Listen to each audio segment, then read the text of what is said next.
Hello,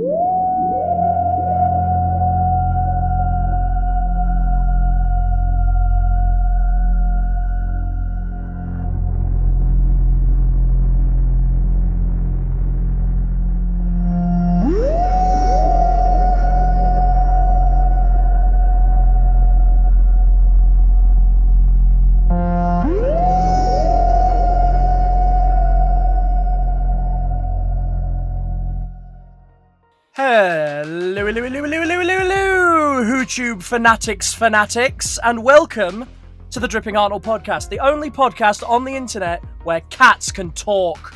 It won't be happening today, maybe next time if you're good. I am your host, Connor J. Sumner. I am joined by Connor Chadwick. Hello. Abi Louise. Hello. And John N. Harper. Hello. And today we are going to be talking about a series of Doctor Who that came out several months ago, because we are timely. Doctor Who Series 2. Series... Is it Series 2 or is it Season 2?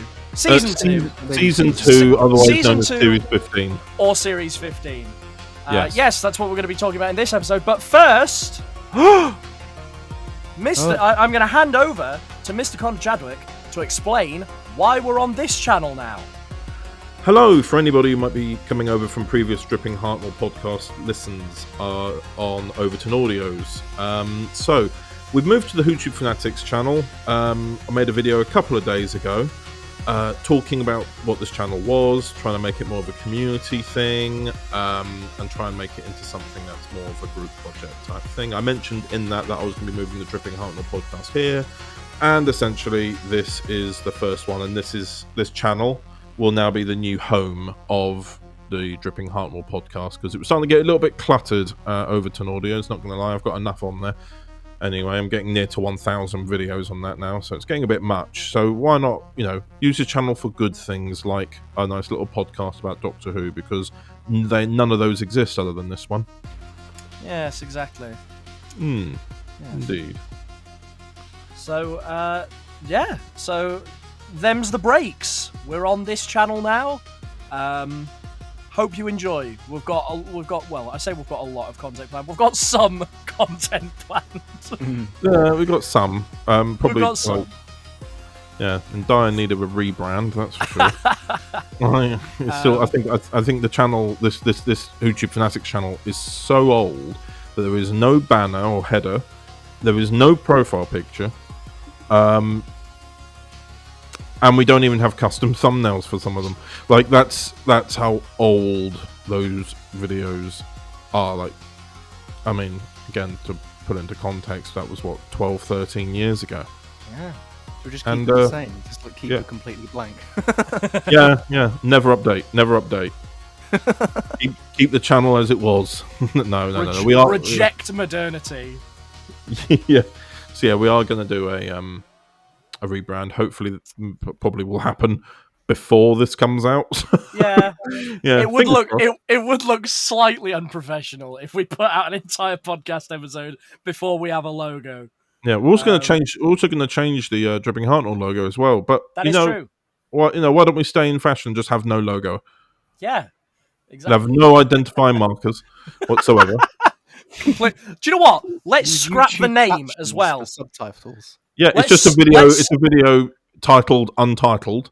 Yeah. Let's scrap the name of the channel. Be completely unrecognizable. Nobody can find us anywhere. We don't exist. Exactly. Doctor Who. To be found in a time capsule in 50 years as a result. Shall we talk about Doctor Who? Yeah. Doctor Who Season 2, Episode 1, The Robot Revolution. What did we all think? Meh. That's about right. Join us next week on the Dripping Hartnell. Yo. I'm going to say some good things about this episode, okay? Because I love the first act. Like, I love the first act. I mean, don't get me wrong. Not sure how, like, that joke at the beginning where the Doctor, like, kills everyone in the hospital. Yeah. Where he breaks the computer, and then you just hear, like, all of the heart rate monitors go beep beep beep beep. Yeah, that's the thing about that. Because that's not even a joke. It's not even a joke to say that he killed everyone in that hospital. It's canon. They put flatlining heart rate monitors in there. Yeah, and it's just I know it's played for laughs, but it's just the general fact the Doctor just murdered them all by accident. Murdered a building full of people. Yeah, I know. I mean, but the thing is, I do love the first act. Besides that, because I love a good glitchiness. I like the cinematography, and also like the editing style. I mean, I tend to put a lot of that into the John stuff, and I like that aesthetic. And I also love what they did with they can't hear every ninth word or something like that, which I think is obviously meant to be like a bit of a jab at the fact that some AIs just don't know what you're saying, even though you're speaking quite clearly. But I do like that. I like everything up until that point. And also I like the ending with that weird like kind of trippy timeline like shift that happens with Belinda when both of the like star certificates touch. But I will ask one question.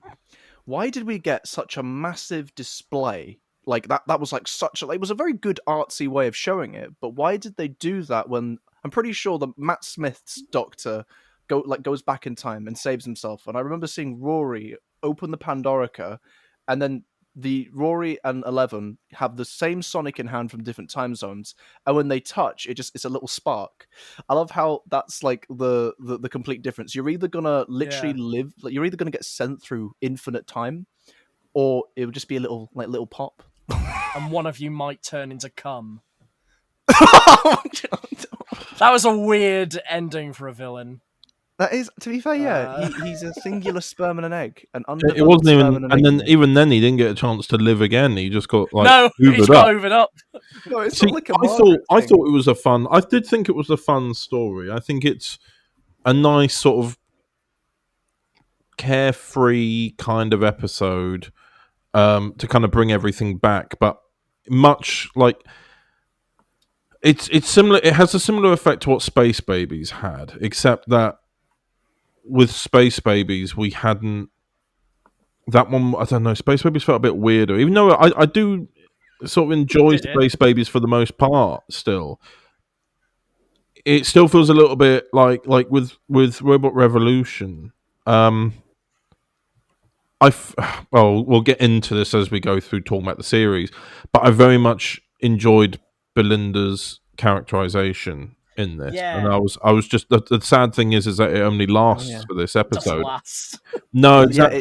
It's sort of like I think it's the sad thing that typically happens in television, and it happened. A good example is what happened with the 6th and 12th Doctors. Trying to make a more brooding character, but you've also got to make them likable. So as a result, you've got to not.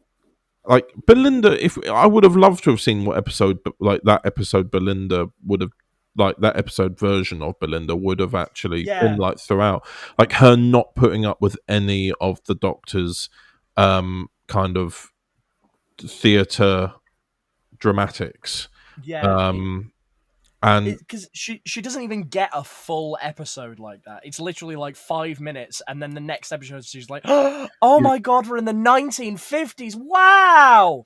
See, this is the thing, because I really enjoyed the back and forth of her questioning elements that are just kind of said in the show as a way to explain something. Like when the Doctor says "timey-wimey" and she goes, "Am I 6?"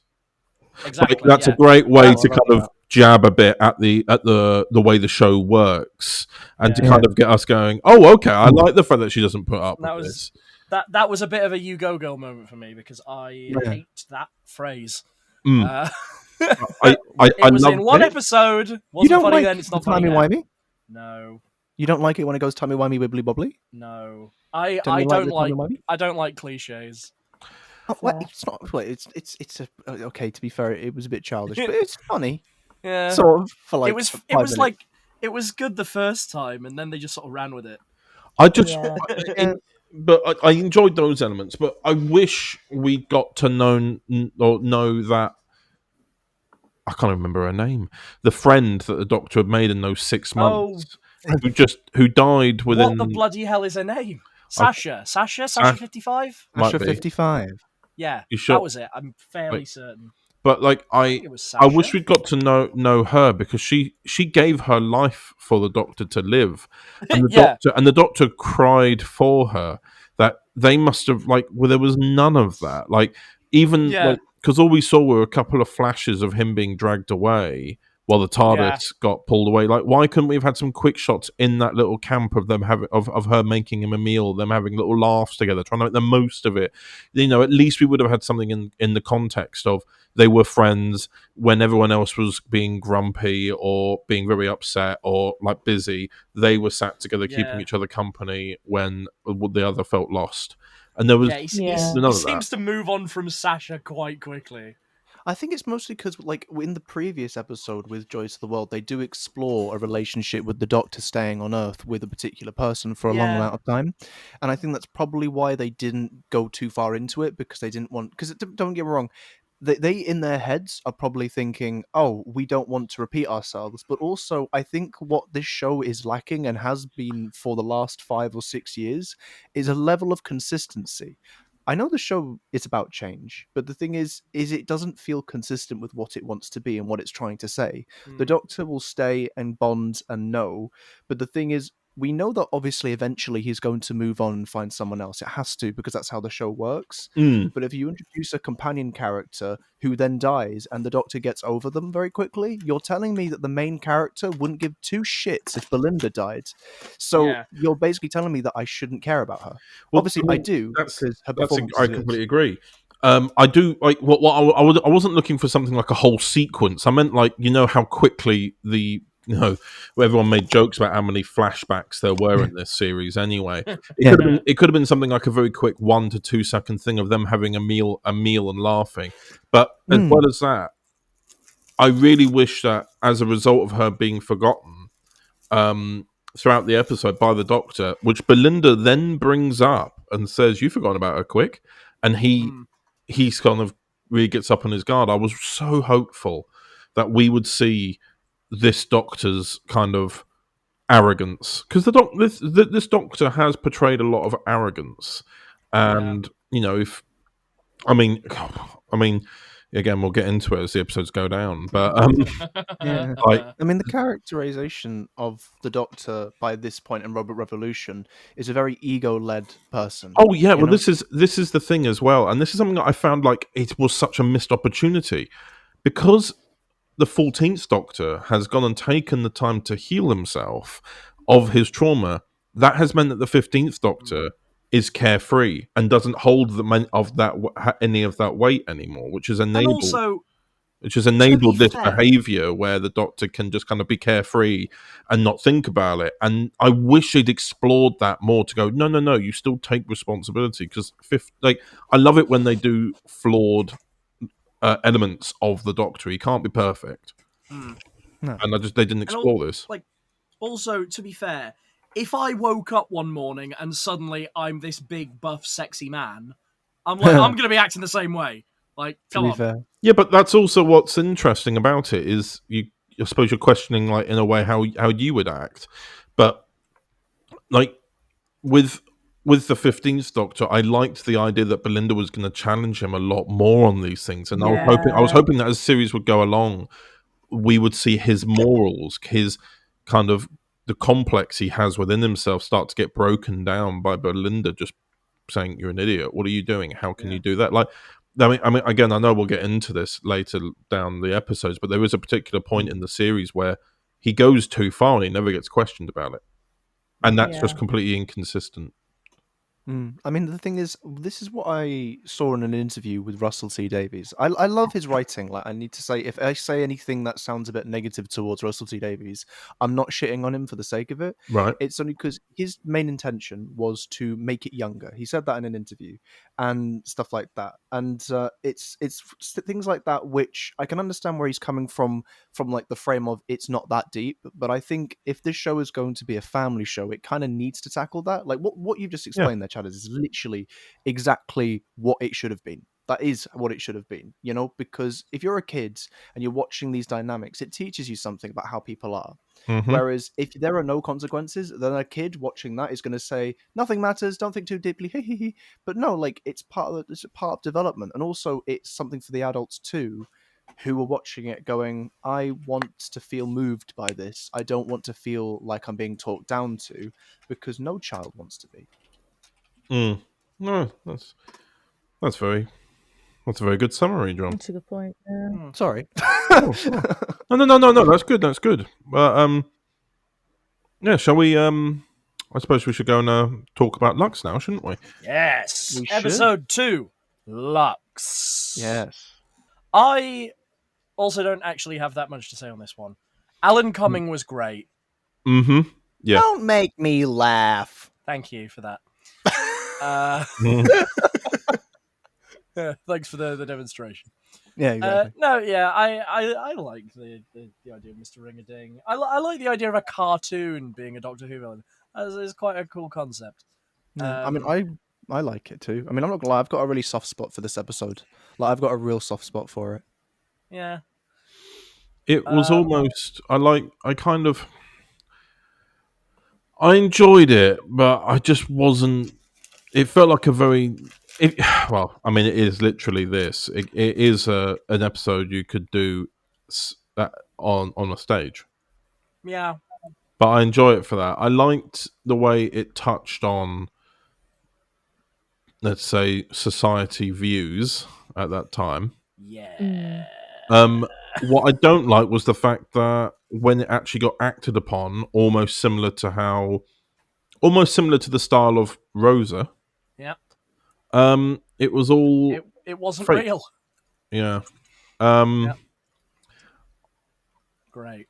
I really did not enjoy when they left the show and met the fans. No. Oh, mate, no. Oh, did you guys not like? Is it wrong? Okay, I'm the only one who actually kind of liked it, but That's not fine. for the reasons you think.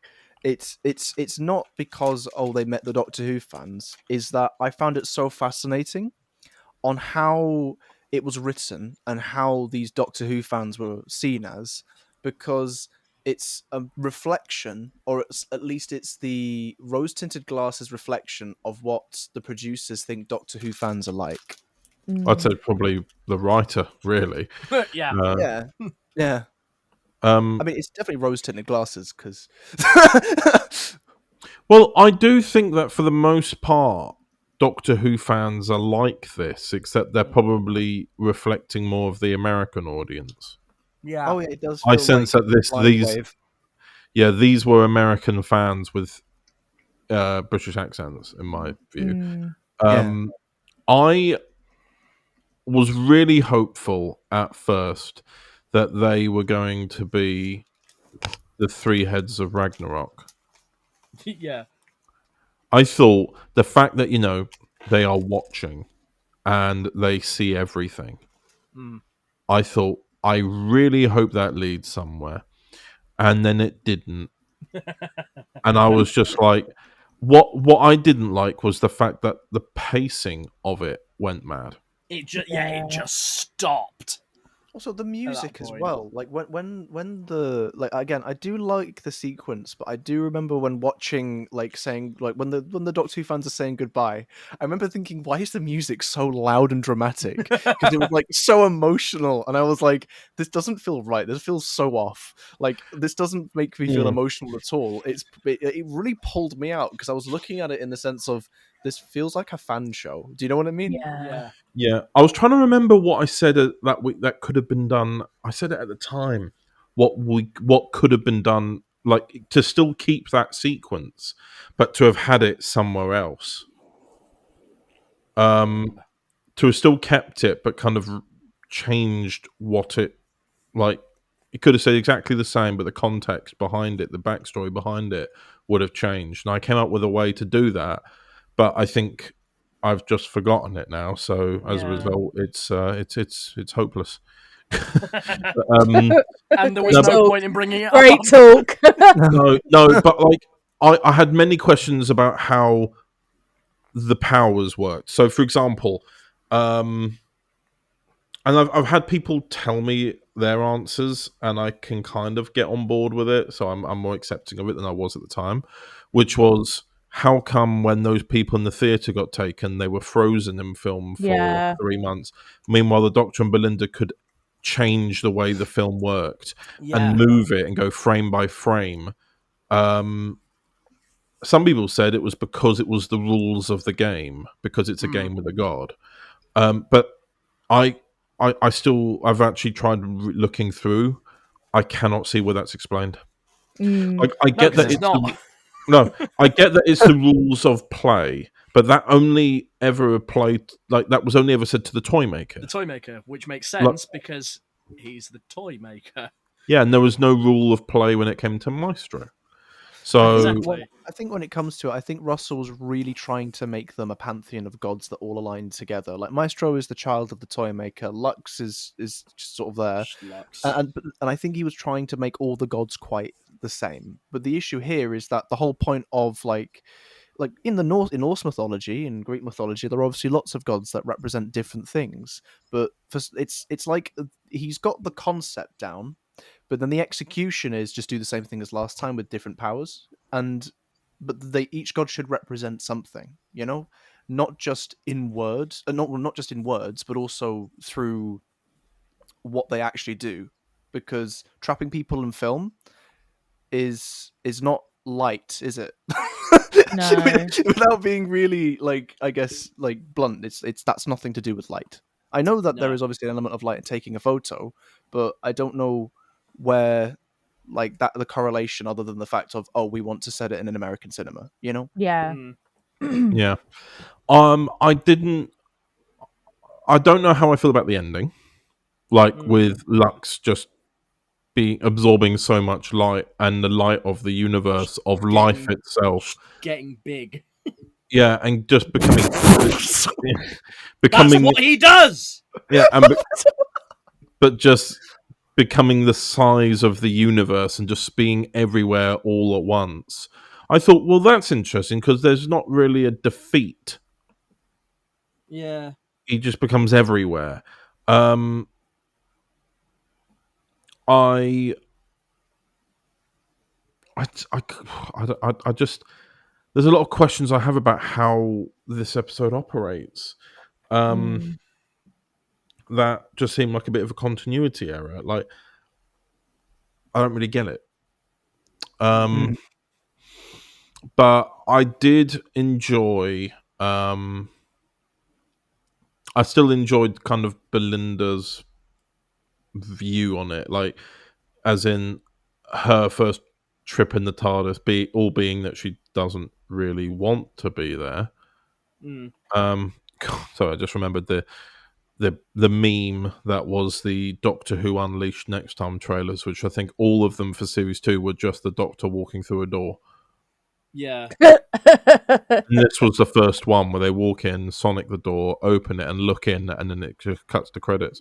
Don't even see what they were looking at. But it feels like it was trying to, like, the series has been mirroring the previous one because they filmed them back to back. So you've got Space Babies, Robot Revolution, Devil's Cord, Lux, and then you've got Boom and then The Well, which we'll get onto in a minute. But all the story archetypes match. Like Lucky Day and 73 Yards, they both have a unit in. Yeah.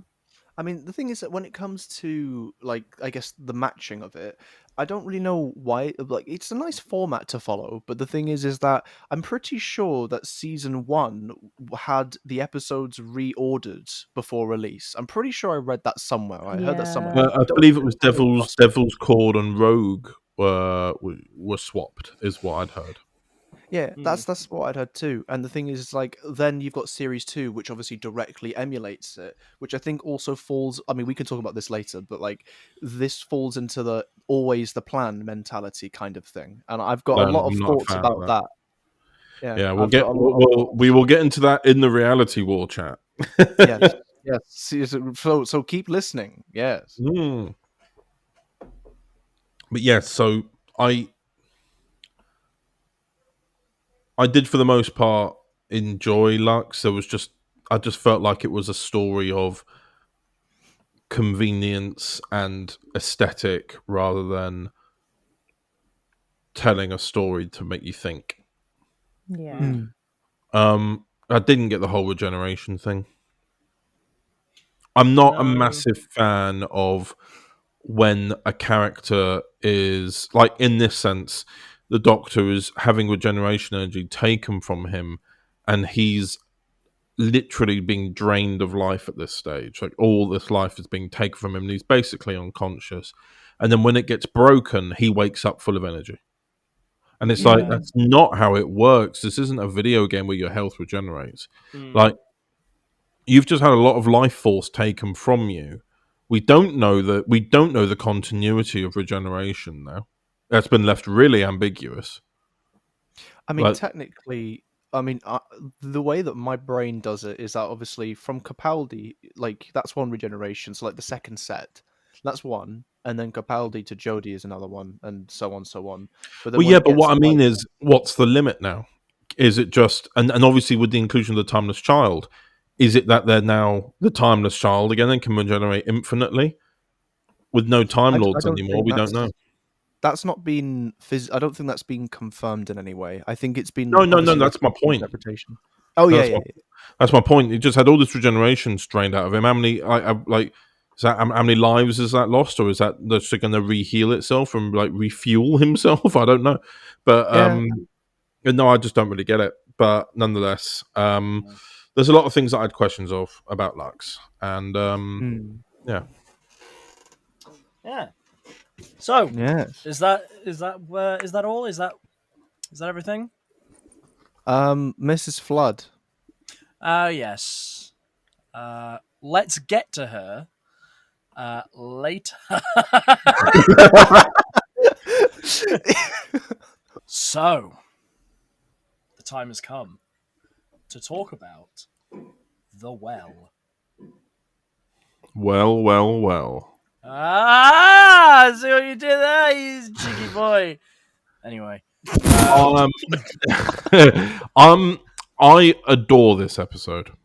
I love Yeah, I do too. the score that plays in this episode is fantastic. it's very good. In fact, the score, the specific score I always think back to with the well is, well, that's two, but the one that always comes up first in my head is when they land straight after the opening titles, because that's a version of the Doctor's theme from RTD1. Yes. And then the other one is the scene where the sacrifice scene at the end, where she the captain goes and sacrifices herself. I love that music as well. What did everyone think of it as a sequel to, spoilers, Midnight? I thought it was really good. It worked. Yeah. It did It work. really worked. It was so fucking amazing. I'm not gonna lie. Are we allowed to swear? Well, you've done it already three within times. within the first 10 minutes, I said a guy got turned into cum. So I think Oh, yeah, we're okay. Yeah, and John, I'm not going to lie, that's like your third time swearing so far. So Yeah. Really? Oh shit. Okay. I mean, no. Right, there you go. So anyway, Brilliant. that's 90 seconds so far. Yeah. So I thought it was very good. I'm Yeah. really, really, really, really, really, really glad that they kept the mystique. Yeah. Because it would have been so easy for the Doctor to find out after so many years what the Midnight Entity is. No, he doesn't. He sees it, yeah, but he doesn't know what it is. I like the fact that it could become a weird anthology later. Like, Yeah. in like years later, the thing could come back. Yeah. I like the fact that the Doctor doesn't know what it is, but is terrified of it. Like, the first encounter that the Doctor had with this is when he nearly died and actually lost. Yeah. I love that as a precursor. The first encounter was Midnight, and the fact that the Doctor doesn't really get taken by the thing at all in this episode, I think, was a good move as a result. Yes, because if absolutely. it had, it would have been a repeat. The fact that everybody else, it's almost like the creature or the monster or whatever it is, the entity, he kind of sees the Doctor and recognizes him and sees him, like, almost says hello old friend in a way, Yeah. you know, and kind of and taunts him, like, that moment when firstly, I love the way that deafness was used Yes. in this Oh my episode. god, it was amazing. Like, I felt so much when when the Doctor turns his back Mm. Oh yeah. and is basically how he has his back to her, Yeah. Yeah. and she's just like, please don't turn your back. I can't see what you're saying. This is, all that sort of stuff. Alice. Yeah. And I And- find it and- so and- interesting. because she's an alien, she can have a human name, but it has to be spelled differently. Yeah. The one thing is, though, it kind of, what was interesting was the Doctor's kind of arrogance came out very briefly in this episode again. When she had to say to him, I can read lips, I can read lips. Yeah. Yeah. Dick. And then he's like, oh, sorry. Ha, ha, ha. And you're like, I like the fact that this is what bugged me, is that it started this trend that I was noticing from Robot Revolution to here, and I was really hopeful we were going to lead into something else. Of course, we didn't. But I loved the way, again, this is like, considering recent developments with the show, which we'll get into later, this was one of the lower budget episodes, and somehow it was the best one, almost. Yeah. I consider it to be the best one of the series, personally. I think it was quintessentially what Who has always been about. Always, on a set, trying to make something work with very little resources, and to make the characters also have very little resources of which to fight the creature really helped. Yeah. Yeah. I mean, But the fact that all you could do is run. Yeah. Yeah. I mean, I can't say that I would know this, like, for definite. But the thing is that it seems to me that since the massive budget increase, it's been given to people who don't know how to handle such a big budget. I mean, then again, apparently it wasn't actually as I big. don't. I think the rewording of that isn't that they don't know how to handle it, because they are making it, and therefore they are handling it. What they're doing is they're being lazy with it and saying, "Oh well, we can do anything now." Which is like, no, Yeah. no. If you restrict yourself still and use responsibly, then you can make something good. And The Well was one of those stories, which I believe, actually, from what I saw in Unleashed, Russell said wasn't actually meant to be a midnight sequel originally. It was an original story. But then The writer, I can't remember her name now. I think she like wrote the episode, and there was something that happened where it couldn't be made, so he basically rewrote the entire thing. So she still got credit. I hadn't heard that. I'd heard that was what it was. basically.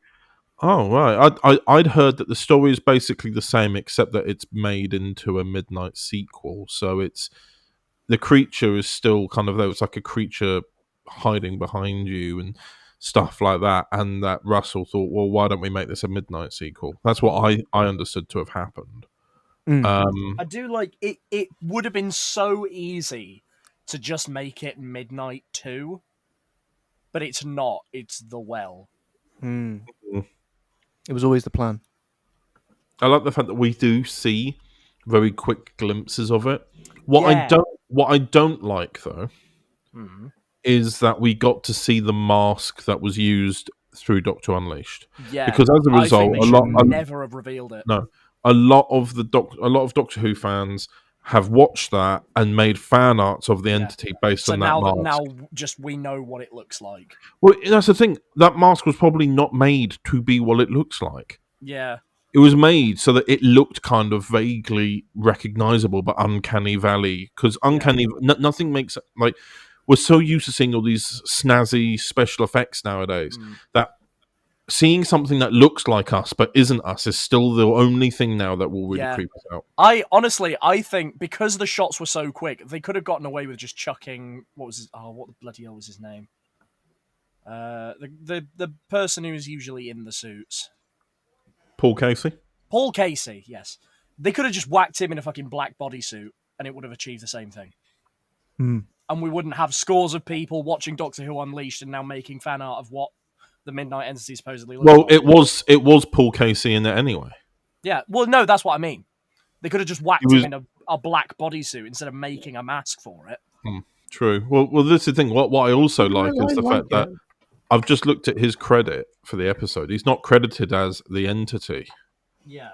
It's called the credit is it has no name, Oh yeah. which I That's like actually even really more. good. It's not even an entity. Yeah. It just there was no name for this. Yeah, it's so SCP. Like I love things like that, like the very skinwalker type deals, like the cryptids of the universe, and that's my favorite thing when it comes to science fiction.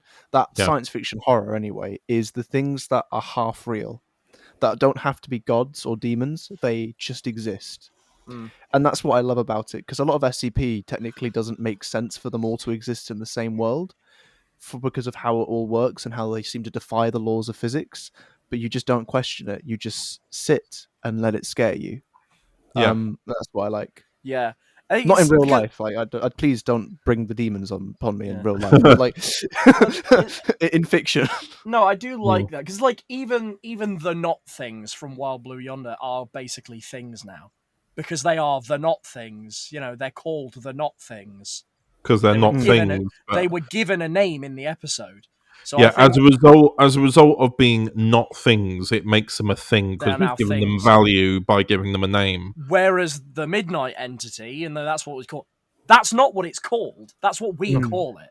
It's the only thing. It's 'cause Officially, it doesn't have a name. You know, Well, you this can is the point thing, at that it- thing and say, "What's that?" Oh, Well, that's have a name. kind of what I like about it is the fact that we can people call it the Midnight Entity, including ourselves, Yeah. because we are trying to assign a name to something. We can't Exactly.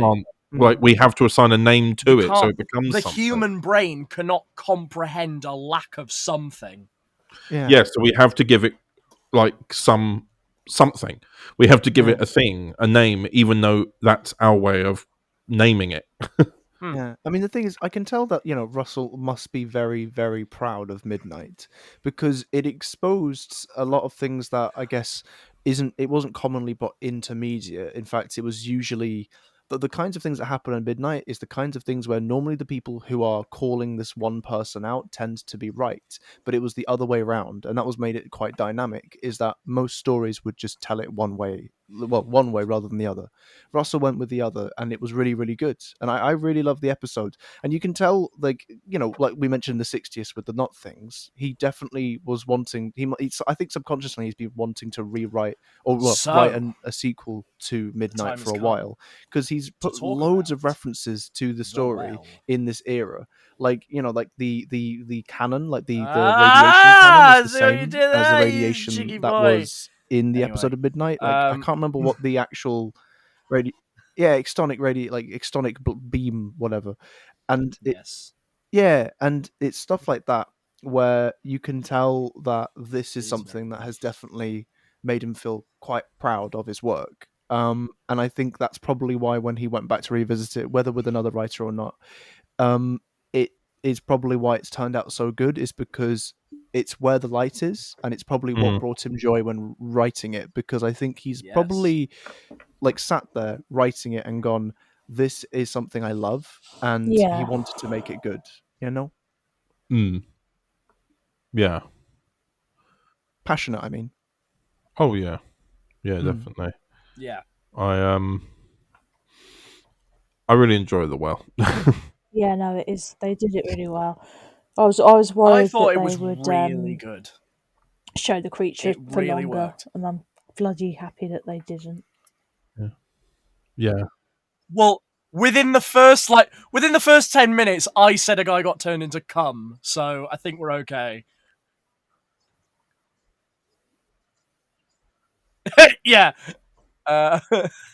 Four. Brilliant. Yeah. Yeah. So I thought it was very good. I am really, really, really, really, really, really glad that they kept the mystique, Yes. Yeah. because it would have been so easy. One for thing the I wanted to Doctor say as well find was I out really after so enjoyed many years the hints. what the Midnight Entity is. Because obviously No, it's he left doesn't. at the end He sees ambiguous it, as to yeah. whether the creature He is doesn't there know or what it not. is. But when they get in and there's 3 people who go in, but it recognizes 4. Yeah. So like the thing, a lot of people are like, oh, I wonder if it left. And it's Yeah. like, well, we know it did. And there's another theory that there was more than one. Yeah. There's a theory there's two of them. And the second one is the one that's been thrown back down the well, or the first one. I don't know which one. One of them is back down the well, and the other one got out. That's the theory. But you got to think as well. It's something that survived. How long was it? 500,000 years down a well. Yes, absolutely. And it's ancient, and you don't know how old it was before, and whether or not the amount of time it had was even really a dent in how long and how old it really is. And now it's out there and just wants to, what was it that the doctor said? He doesn't necessarily want to conquer, but he just wants to play games. And I swear, isn't that like one of the furthest points in the timeline of Who that we've been to? The year 500,000. Not the furthest point. I mean, obviously, we're talking about that's the year. Well, yeah. But it's not often we go to those sort of years. It's one or the other. It's always something within 100 centuries of us, or billions of years into the future. It's nowhere in between. So it's quite rare that we. I can't recall an episode which is set in those years. But because really, I mean, I think maybe the long game was 200,000. So this is still 300,000 years later. Makes me wonder though. It's like, I mean, the things with the kind of dating system. Yeah. I can't remember in the episode. Could you confirm? Is it like the dating system that we have now, or is that the one that the doctor's using for Belinda, or do they have their own dating system? Because I swear I heard her say that like a bunch of random letters and numbers for the date. Yeah. So in RTD1, the year 5 billion wasn't called the year 5 billion. Yeah. It was like Apple / dash. It had, it was like 5.8 / 5AB - Apple 6, like something like that. Probably not identically that, obviously, but it's it's a strange one. But yeah. So I mean, you're right there. Maybe that's the dating system relative to Belinda, but it might not be the dating system because those people weren't from Earth, because it's obviously a different timeline where there's no Earth. So their dating system is probably completely different. Yeah. I'm going to say this last bit. I really hope that they confirm what this whole timeline shenanigans is going on, because does that mean that none of those events happened now? No, they do. Yes, I agree, Abatha. They do explain it in Reality War, and I have lots of things to say about it. Oh, good. But we'll talk about that in Reality War. Shall we move on? Well, everyone. Yes. I guess you could say it's your lucky day. Don't do it. Oh, very good. Yay. We're talking about so lucky. Day, won the lottery. Woo. We got 10 quid. Anyway, lucky day was all right. Right, yes. So I sort of, I was saying this to everyone, to you all earlier when we were setting up. I see Lucky Day as the pilot almost for War Between the Land and the Sea. It's very unit focused. The villain was a rogue one. That being Think Tank. Yeah, I loved the musical cues. Yeah, they did the thing. It was a nice twist.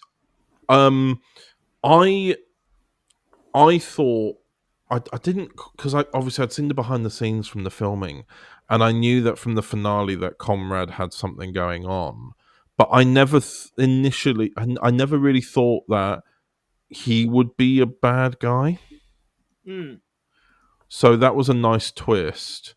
It was nice to see the 15th Doctor and Ruby together. Yeah. You can certainly see the difference in dynamic between 15 and Ruby, absolutely. and then Belinda. And I think that was a really good way to highlight it if it went anywhere, which it did not. Anyway. So for me, I really enjoyed.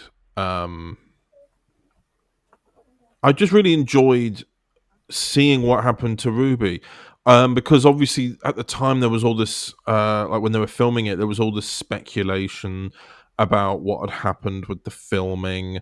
I'd heard from some people who know other people that Millie Gibson had to leave due to like a very big personal issue, and they had to rewrite the series to accommodate her. I will say this, considering that when she left, Russell said, "Nope, her story isn't done. It's a 2-season arc." This is my swear now. This is my one swear of the episode. What the fuck was he talking about? Because, like, Lucky Day would have been a really nice way to cap off the story. Yeah.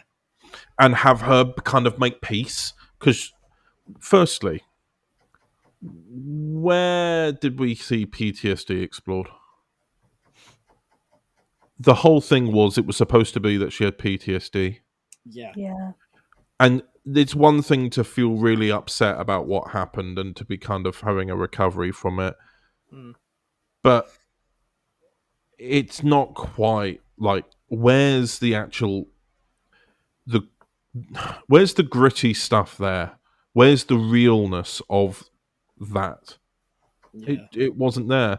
Like, I think it was great to show how she feels like she can't put her guard down because of what happened, because of Empire of Death. Anytime something goes wrong, she's almost like up and going. I like that. That's almost like, I don't know if that's their way of saying that that's PTSD, in the same way that a soldier coming home can't quite leave a battlefield. But it was never. It just wasn't a highlight. No. I like the twist of Comrade. Yeah. I like the fact that we got a bit of cancel culture in there, and we got to see what was going on. The fact that, I like the fact that, when Unit was getting cancelled, what was it called? #Unit Lies. #Unit Lies, yeah. Unit lies, unit spies. Yeah.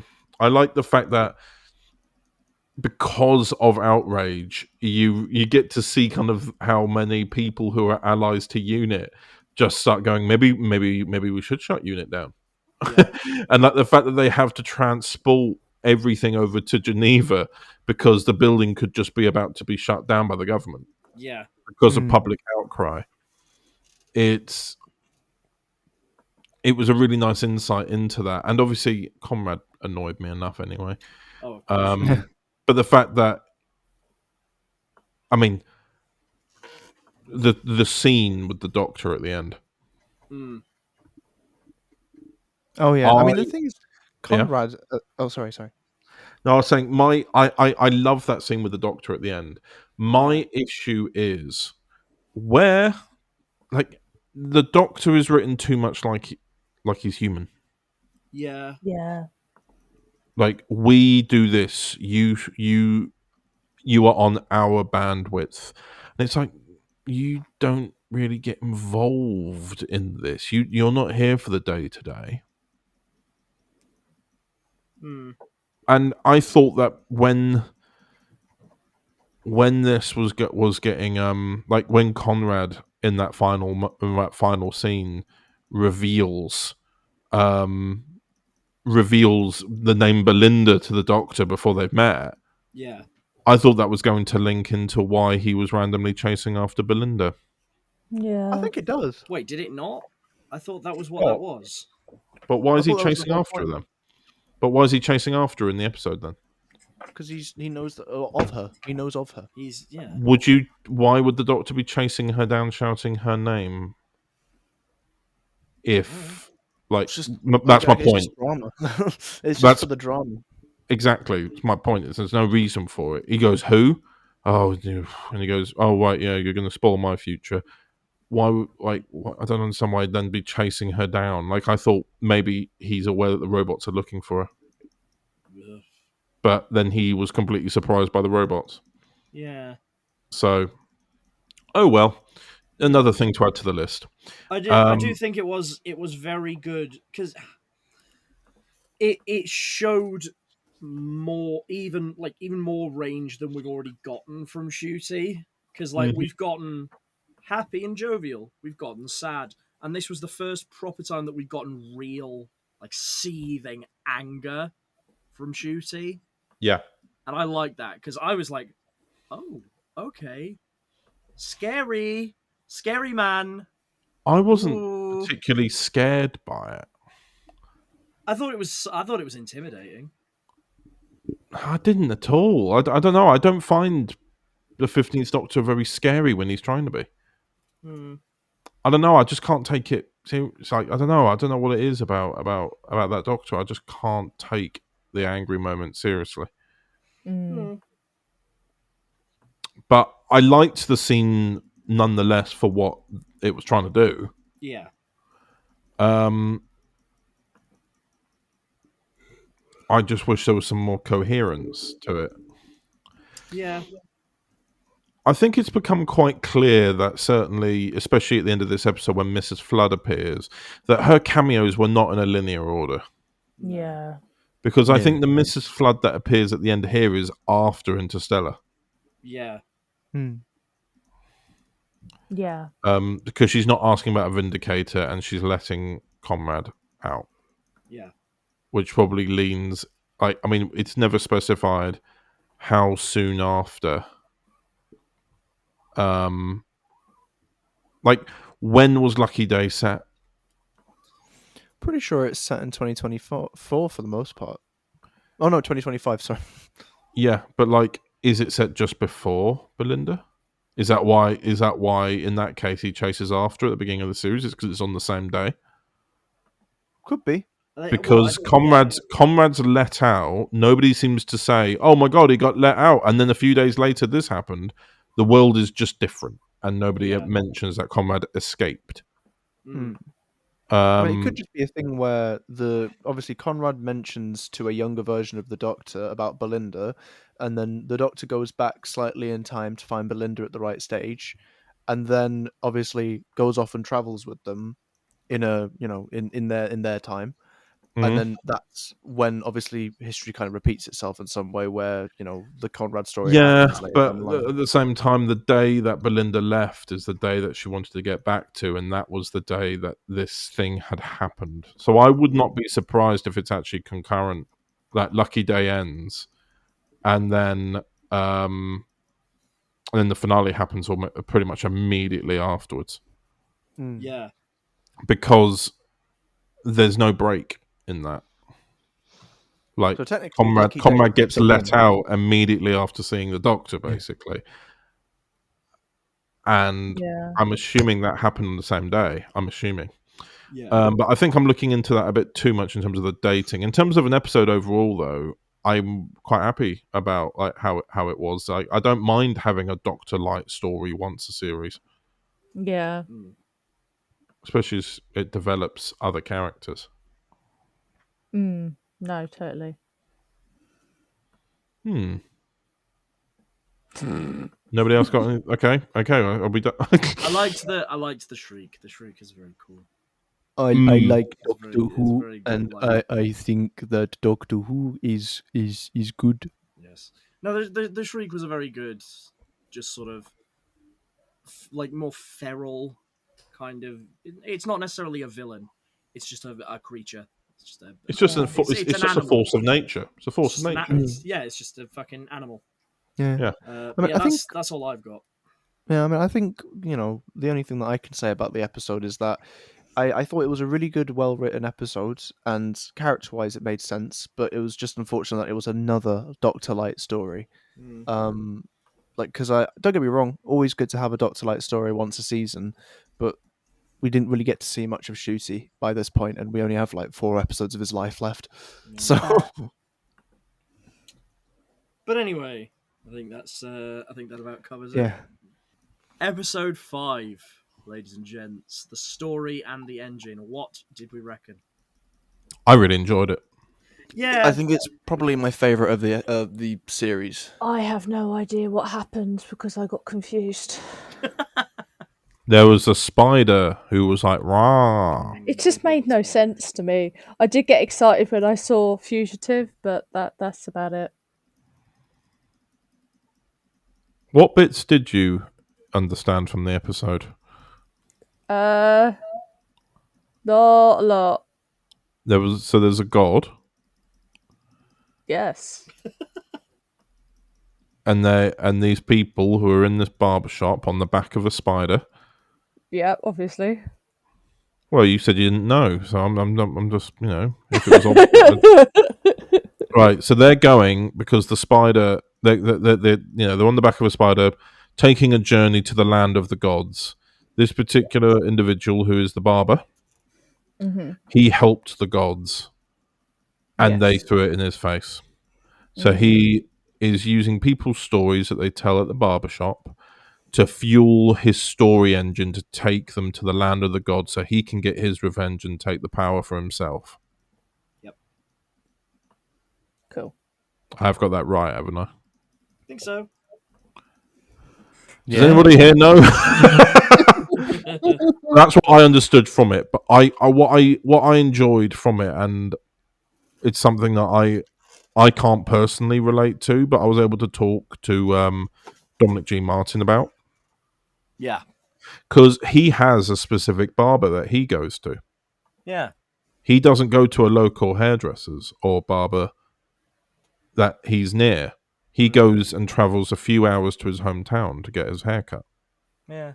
And I remember saying to him, like, years ago before this episode came out, I went, "Why did you do that?" And he goes, "It's just that they know how to do my hair." That's all he would say. Yeah. And then I spoke to him about this and went, "Is this the reason why you go to that barber shop?" And he just nodded. Yeah. And I was like, "Oh, wow, okay." See, I'm the same, but it is for the original reason that he'd give. Fair. What was that reason?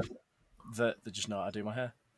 Okay. That's fair. Yeah. Don't trust anyone else. It gave a new sense of realization and understanding of it, because I was able to see it through Dom's eyes. Yeah. There was a lot of stuff that I know that Dom has talked about this a lot on social media through Doctor Who Speed Quiz and everything like that, about what this story means for him. I think in terms of the community element, exploring an element of this particular Doctor's life where England has always been his home. Yeah. But he alludes to at the beginning of the episode that it is no longer a place that he can feel safe in. Exactly.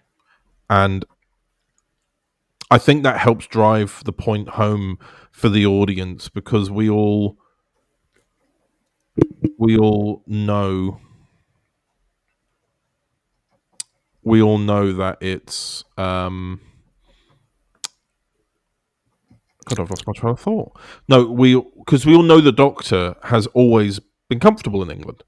Yeah. Whenever they visit, they always feel safe. They know they're going to be all right. So the moment that we notice, oh, hang on, but the Doctor's always been safe here, and you realise it's only down to skin colour. That's when it really opens your eyes. The average person on the street, in universe anyway, does not see, oh, that's the Doctor. Yeah. They see the Doctor, a black guy. Yeah. I mean, the Doctor as a character, especially in the classic era, was kind of a very kind of posho authority figure, very much, he's like a grandfather right at the start, and then over time becomes a bit of a freedom fighter for a lot of different things. But the thing is, you still have to realize, like, I think Christopher Eccleston said this, and it's very true. He is quite like this, and he's like, oh yes, and I know better than you, and I'm, bah, ha ha ha ha, ha ha ha. look at my money, you know. So Yes. kind of, and it's a lot of because it comes from a lot of Victorian things as well, like like the empire and British imperialism. There's a lot of that. It goes in layers. It gets deeper and deeper the more you look at it. And obviously, that was what was good about the show in 2005 when it came back, is that it kind of knocked that out and said, we're not keeping that. We're not going to be old, stuffy, boring, and basically just a little bit unpleasant to people who don't have privilege. Which is, that was as simple as casting a northern person as the Doctor. Yes. So they don't someone who doesn't typically sound as posh as the 8 people that had come before him. I know technically more than that, but go away. Yeah. Yeah. Yeah. But no, like it's just that, and I think this is another attempt to kind of push that even further by, obviously we've got an actor who's playing the role who happens to be a person of color, and obviously that's going to throw up some contention, because I think what is interesting with the show is that we've always seen it move with the times, and the thing is, the problem is now is that we still haven't actually. I this is a personal belief rather than just a review of the episodes, but about culture that we live in England, is that I don't think we're as forward thinking as we'd like to be, and I think that's why episodes like this mean so much to me. No, that's something that's become very evident recently in terms of the political landscape. We are lucky. I think all of us here are lucky to be around like-minded people who are open and accepting, but that is not the reality that we're in with the wider world. Sadly, there's still a lot of work to be done.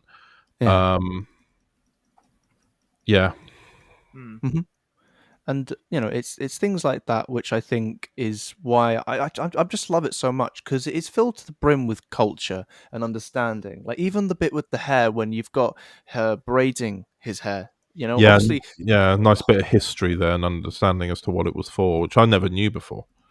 No, neither did I. And it's things like that which I really, really appreciate, mostly because it feels honest. And the thing is I think a lot of TV in the I've felt myself quite dissatisfied with a lot of TV that I've watched that's, I guess, British produced, and more Western. I'll say that. Western. Because Western culture feels quite sanitized when it comes to the media. It doesn't feel quite honest, whereas this, taking an authentic part of this culture and putting it into the episode, allows it to be its true self, which I don't even think most stories set in England are allowed to do, because I don't know. I've got a lot of opinions on Western culture. It's one thing that is always sad to see with this episode, and I don't want to concentrate on this particular aspect, because it is an episode that is full of positivity as well. But one thing that has always bothered me about stories of Who, when they go into the non-white cultures, is it has the same reaction every time from the same people, even though 99% of the time the show is exactly how they want it to be. Yeah. Like one of my favorite historicals from the Chris Chibnall era is Demons of the Punjab. I adore that episode so much because I actually learnt something in it. And as well as that, I mean, England were the villains, as we so often are, sadly. Yeah. Unfortunately, though, we are working with the sins of the father, so to speak.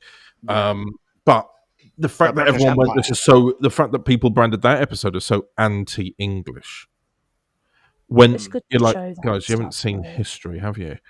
I just, with regards to this, I saw a lot of people take the opening scene with the Doctor and Belinda talking at the console about how the Doctor feels about England as the same thing, when it's actually raising very real issues for people who don't look like the people who were criticizing it in the first place and not understanding of a shared experience. And it bothers me a lot. I also don't understand how Demons of the Punjab can be anti-England when it's about a war between India and Pakistan. It was because England traded. Oh, right. Them. It was a deal, and that's why they were partitioned. Right, got it. So yeah, History. yeah, good old England, eh? But We're anyway, terrible. We yeah, are. we are, Yeah, we are. But I loved the cameo from Fugitive. I liked it. Like it was so nice to see, like when you watched Doctor Unleashed, and they do a YouTube video of the behind the scenes as well. Seeing Joe Martin talk about the barbershops as well from her own experience as well. It's a beautiful episode of a shared community. Mm. It doesn't necessarily like. I'm not, not that I'm trying to be a spokesperson for the episode, because I'm far from it. But I loved seeing that, because I think that's what's so great about Doctor Who. I actually learned something in this episode. I also understood one of my friend's experiences as a result of this, and I got to have not a full understanding, but certainly an awareness of it, which I wouldn't have had before. And I feel like the show needs to do that more often. Yeah. Yeah. I mean, the only thing that I think kind of made the episode fall for me is that I understand, obviously, the whole thing is about stories. It's the story in the engine. Because the thing is, I thought it would be an allegory for like Doctor Who as a show constantly churning out content and it going on and on. And obviously, I like the ending being quite positive about the fact that it is, I am born, I die, I'm born, that kind of thing. I like how it's like Doctor Who will be forever. It's quite a nice like pat on the back, like Doctor Who is forever. But the constant use of flashback material kind of just makes me go, okay, cool. Yeah, we know this is Doctor Who. Very good. Right, can we move on? Because I do get it. I do know that it's a brilliant thing to use for a story about stories. But it's the fact that just keeps on happening. I think they did it once and they was like, oh, we can do this again. Yes. Shall we move on to the next episode? I think so. Yes. Right then, everyone. John's dead. What did we think of Interstellar Song Contest? Rest in peace. And also to the 100,000 people who nearly froze to death in space in that episode.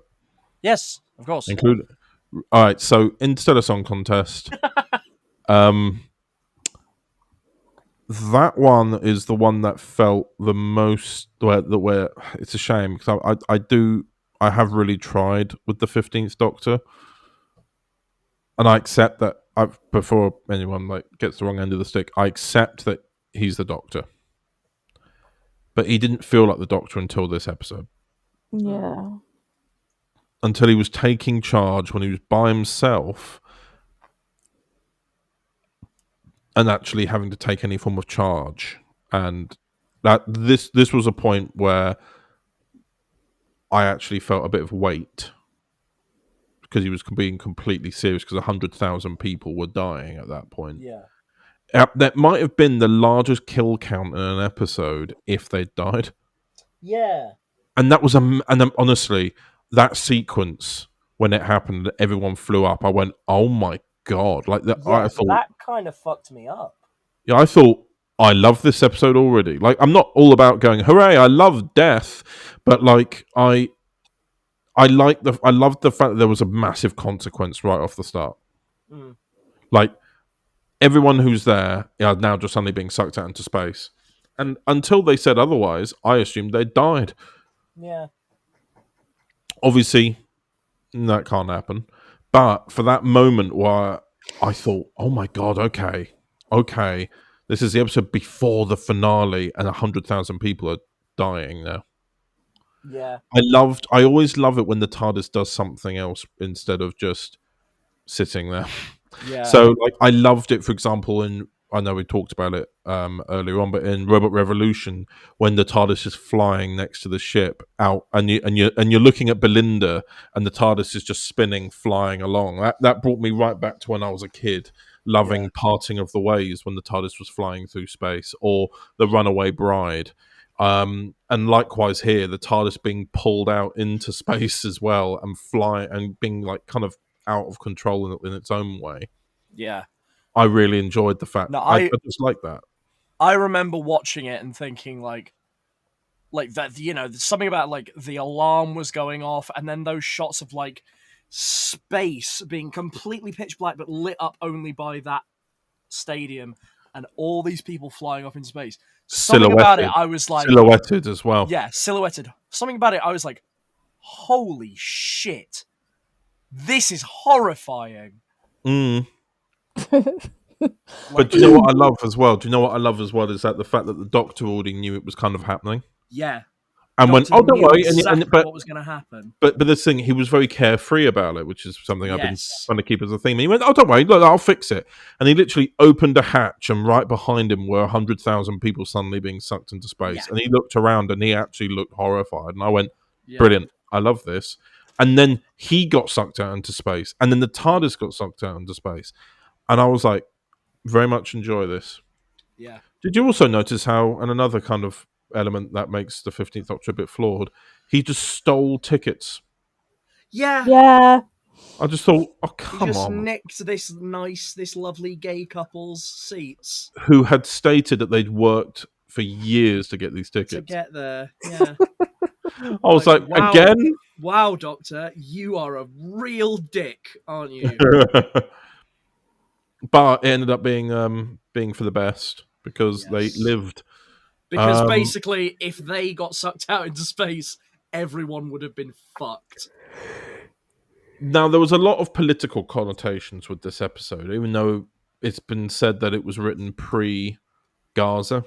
Yeah. Yeah. Except Not it well. wasn't. You could argue that the Gaza-Israel conflict has been happening for decades. It's been going on since the 40s. But in terms of what you might call this particular war, this was written before that event. Yeah. So then people, I think, tried to make it like it was Russia and Ukraine. Yeah. But it wasn't meant to be anything like that. It ended up becoming topical. Mm. See, for me being a cynical adult now, the moment that she finished singing and everyone already knew who she was and what species she was, and the fact that they all started clapping and going, hooray, I thought, well, this is performative and she'll be arrested and hated after this. Yes. Even though it's performative, the general public, the news media, all of that was still scolded. And this was an issue because I watched a very good video essay on this episode, which is there wasn't a proper villain. The villain was the corporation, but there was nobody there who represented the corporation.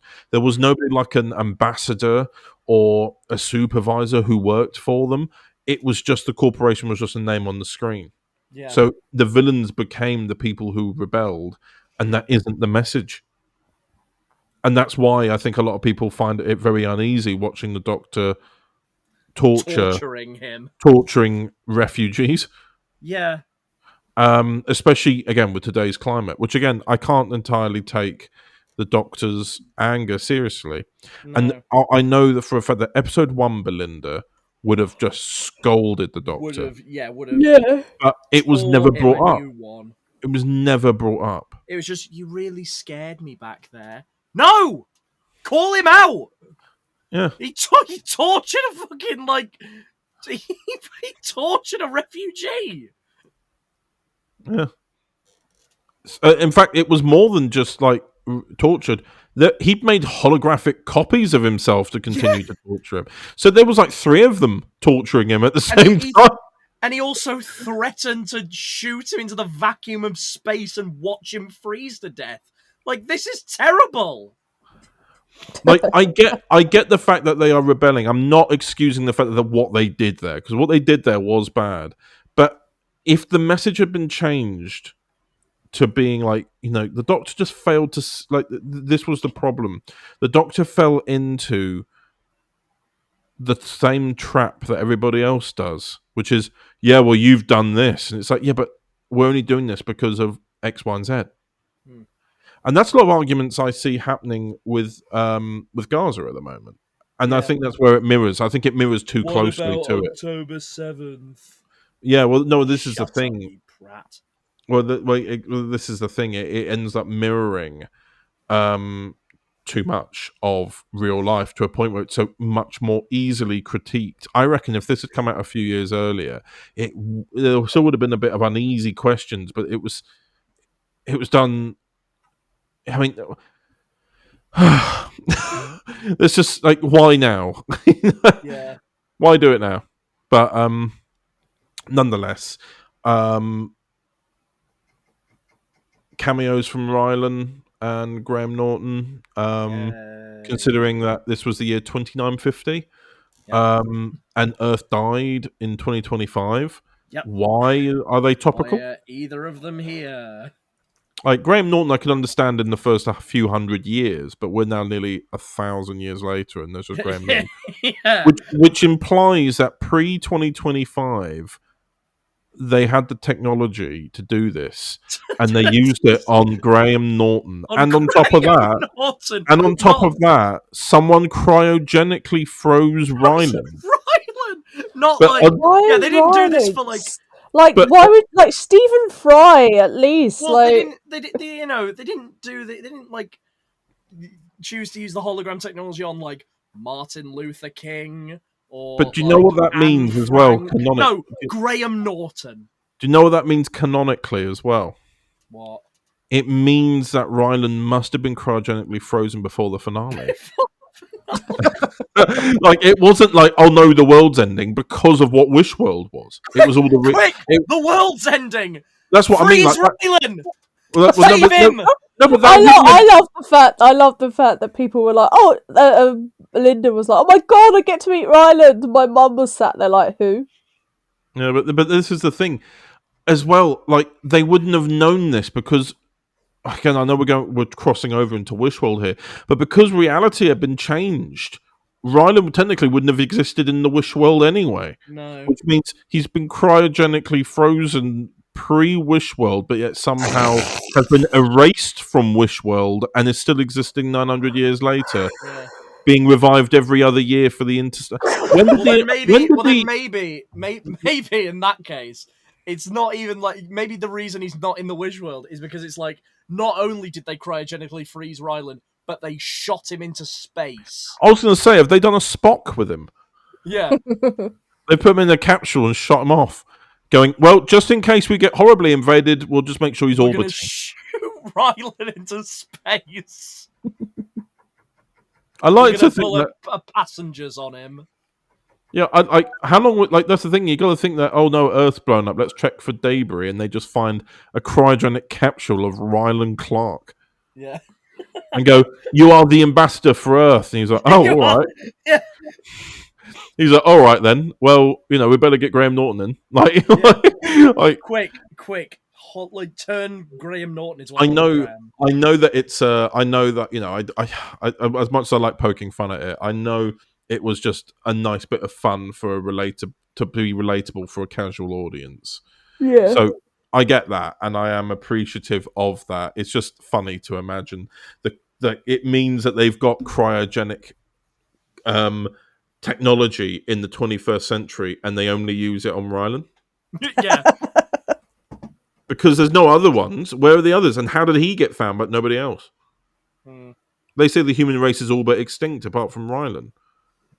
So Rylan's the last human left, apart from Belinda, is the only surviving member of the human race. And somehow he got into a cryogenic pod before the finale and ended up off-world. Off in a big stadium in the middle of space. And then at some point, rather than grieving for the Earth, because for him, you have to remember, he's only awake. Everyone he knows is dead. No, but here's when you put it into real context here.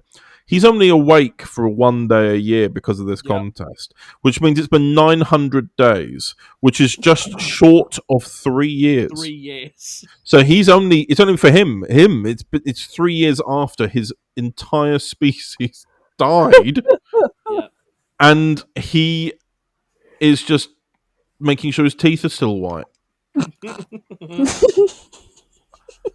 And it's just like, hiya, and you're like, what? Rylan, everyone you know is dead.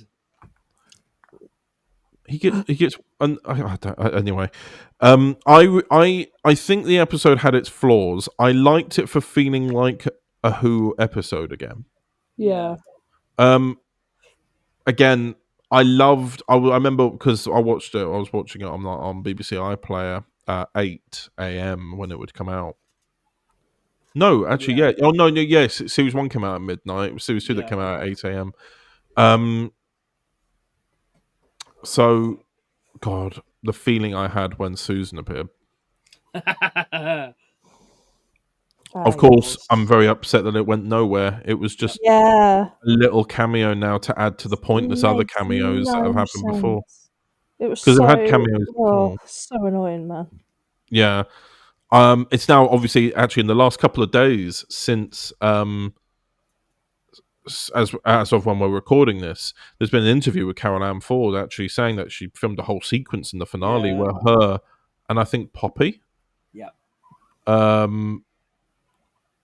were watching the Doctor and everyone party, and it was going to be somewhat connected that Poppy was leading to something else. And I wonder, now that we have the news of a 2026 Christmas special, I wonder where that's going to go. So yeah, but overall, I did enjoy Interstellar Song Contest for the most part. I don't understand why the TARDIS exploded at the end, considering that it doesn't go anywhere. No, again, it's just another thing. It just, to quote RTD, it just generates content. Yep. Just generating content. Anyway, shall we move on to the next episode? Yeah. So, hello. Finale part 1 of 2. Episode 7, Wish World. Thoughts? This story should have been the finale. It should have, yes. The reality war that came after, it should have been a war between Wish World and our world. Yes.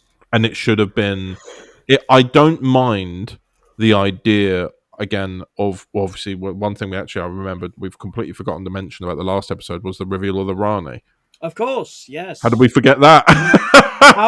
Because we went on like a 5-minute tangent about bloody Ryland Clark. In all fairness, it felt so like pegged on to the end. Yeah.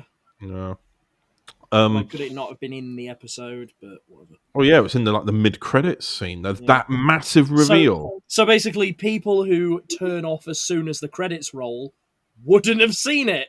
Yeah. No, they didn't. There were plenty of people who hadn't seen it. Yeah. There were plenty of people who hadn't seen it and were like, "Where's this? What was this online or something?" Like, no, it's in the credits. And of course, if you're watching on Disney Plus, you have the option just to click next episode the moment the credits come up. And it always goes onto a tiny little screen. Yeah, exactly. So awful. Silly. Anyway, so I would have liked it if the Rani had made that a reality and they were all secretly working on something to do with getting Omega out. Yes. Yeah. If the massive thing that had happened at the end of Wishworld had been the finale of Reality War, where maybe they had to take a chance that when breaking reality like that, it was either going to be Wishworld or their reality that would pop back. That would have been interesting. While we're on the subject of the Rani, yes, can I go over one of my major issues with this episode? Mm-hmm. We are talking about Wishworld still, aren't we? Yes. Cool. Well, because I mean, it's still relevant to Wishworld because it's yeah. I was so certain in the credits scene of Interstellar Song Contest, in the way that Mrs. Flood is acting, how she's so immediate, for some reason, like immediately subservient to the new Rani. Because obviously, another thing we didn't talk about is that the Rani bigenerates in that scene. Yeah, that's an inconsistency. But the fact that she's immediately like so subservient to the new Rani, I was like, something's off about this. You know, why is she not like having the same sort of reaction that the Doctor did? Why is she immediately like subservient to the new Rani?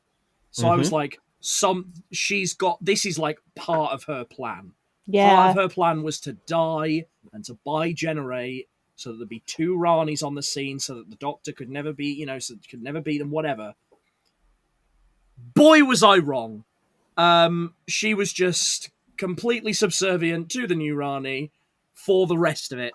And then that was just it. No, I thought the same. I thought she was kind of just playing a role and then she was going to flip it on its head. I really liked Archie Punjabi as the Rani, as much as her characterization is completely off in several parts. I'm very passionate about characterization, especially the Rani. She just acts more like the Master. It really annoys me when the Rani is just written but like the Master but woman. Like the Rani is not that. Yeah, the thing is, obviously, I've written the Rani quite a bit for Overton Audios. Yes. Because I messaged Kate, Kate Lassman, who plays the Rani for me, and because she still watches the show, and she could see parts of how she performed the Rani in Archie's performance. Yes. Now, again, I really, really enjoyed the performance, apart from the bits where she's running around and giggling and dancing with the Doctor and laughing maniacally. It's not what the Rani would do in any circumstance. Well, this is the digress. thing. This is the thing. Kate and I agreed that it wasn't the Rani entirely. I've seen some arguments, and the more I think about it, I'm like, well, she is trying to distract him whilst they wait for the whole reality to break down, and to get him to stop thinking, and to get him to stop thinking, they have to confuse him. Yeah. So, by dancing with him and saying all this stuff, it confused him because his brain hadn't yet been able to sync with reality. See, this is the thing, though, because I was saying this to Jimmy when we did our initial reaction to Reality War. We briefly touched upon Wishworld. Wishworld is the perfect setup for a classic Who four-parter.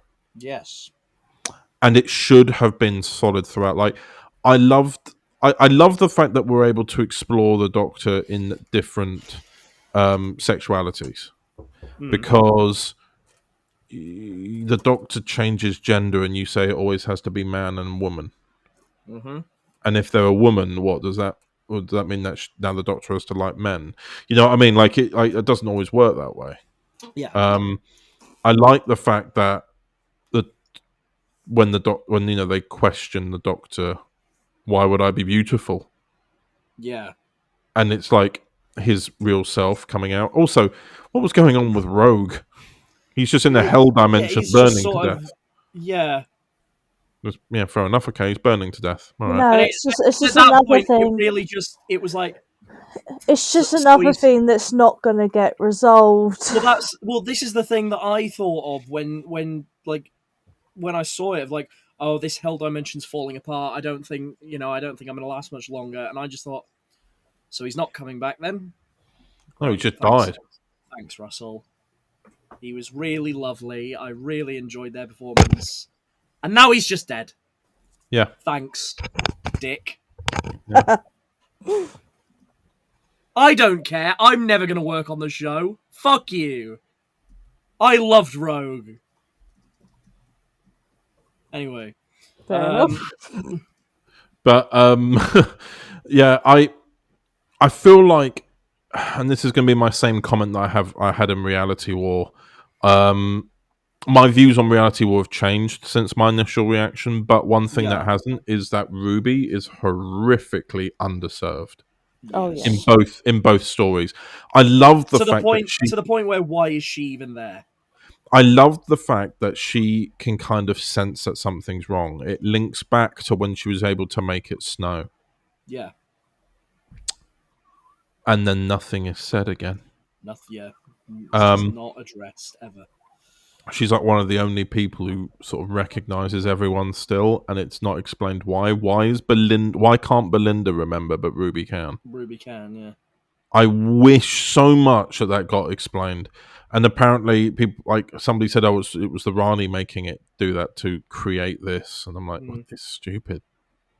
Yeah, it's so stupid. It's dumb. But I liked Ruby piecing it all together, and it feels very very communist. Yeah, you're not thinking the way you should be thinking. You're questioning things. You bad person. I really enjoyed that. I just wish there'd been more. Yeah. I wasn't expecting the Omega reveal. No, I wasn't. And hearing Omega's voice taken from a Big Finish audio drama filled me with a lot of glee. Filled me with so much hope. Or It swiftly filled taken me away. with just so much hope that he was going to be done justice, and he You know what's wasn't gonna really... get You know what 5 minutes. He wasn't going to get 5 minutes of screen time and no more. Yeah. Do you know what I'm finding really notable about this? What? Not really got a lot to say, have we? No. Other than I wish it wasn't what it is. I wish there was more of it. Yeah. Yeah. I did like Shooty's costume. I mean, pretty much every costume he has worn has been a serve. Yeah. But this one, I don't know. He's not been in a suit like that before, a pinstripe suit. It's a good look. I like it. Mm. The bowler hat, I'm not too sure about. Mainly just because I don't entirely still understand what the Vindicator was doing. Not a lot. So the Vindicator was there to do something really, really infuriating in the final episode. It was there, I feel, as it was there. It was there as an anchor to try and get them, like, almost like you're ping-ponging off of a goal. You know, like you're trying to, like, narrow it down to a point where in Storing the Engine, they're in the year 2019. They're in the year 2019 on Earth. Like, yeah. Well, they were on Earth in episode 2, but fuck it, who cares? Yeah, but this one's like more closer to home, much closer to home. Yeah. And then on top of that, you then jump forward 900 years somehow. But nonetheless, yeah. The Vindicator, I don't exactly know how the Doctor taking readings meant that it acted as a clock hand to destroy reality. Yeah, like what like I get how it was meant to help them, but how is it meant to help the Rani? Yeah. Well, speaking of that, should we go and talk about the reality war now? Oh, do we have to? Well, ladies and gentlemen, the time has indeed come. Oh. Talk about the final episode of Doctor Who Season 2, the fucking reality war. I had hopes for reality war when it started and they were still in the Wish world. Boy, oh boy, yeah. What I don't like is how quickly they just got over it. Mm-hmm. I don't know. The one thing I've not had confirmed is whether or not the appearance of Anita was part of the reshoots. Yeah.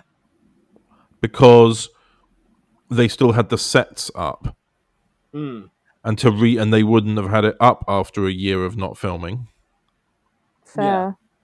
So I imagine that was an addition where they'd anticipated Anita being a favourite, or just made her part of the story. Yeah. They were going to anyway. Maybe that's why. Oh my god! I've had an epiphany. Oh. Maybe that's why the story stops halfway through. Maybe. Just to make Anita memorable for her to appear in the finale.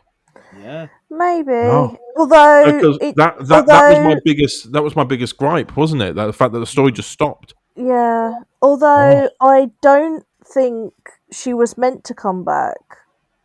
Purely because she's the actress is actually pregnant, and they had to adjust the story to incorporate her pregnancy into it. Right. Which makes me think that she wasn't supposed to come back. Or maybe like she had signed on to do more. Yeah. Maybe she'd signed on to do a few episodes of the series and then got pregnant. Maybe. Maybe. I don't know. But I apparently that is part of the original filming block. Yeah. Before they reshot half the episode. That's crazy. You got to think as well, as of recording this, by the way, which is, we're recording this on November 1st for anybody listening. It's been 9 months since they finished filming Reality War. Jesus. It's still this year. I think we forget that, but Yeah. I don't like how quickly they resolved the whole Wish World thing. They just kind of opened a door and left it open, because despite the fact that they went to the year 2950 and Earth didn't exist anymore, and they went to the year 500,000 and Earth, they'd never heard of Earth because of how long it's not been around. Yep. Yet in the year 4082, Earth is there. Yep. Oh no, the timelines are in flux, as they always Bullshit. bloody are. Oh no, the story dictates that the timeline has shifted. Like, it just felt like that. Oh god. But anyway, I'm so tired. the thing is, I've already gone on about this for 45 minutes. Or I like in a previous episode of Dripping Hartnell. But I was very happy to see Anita again. yes, I would be lying if I said that I wasn't rooting for them in Joy to the World, because you could tell that she was very much in love with the Doctor. And do I think they would have made a cute couple? Yes, I do. But that's neither here nor there. yeah, I think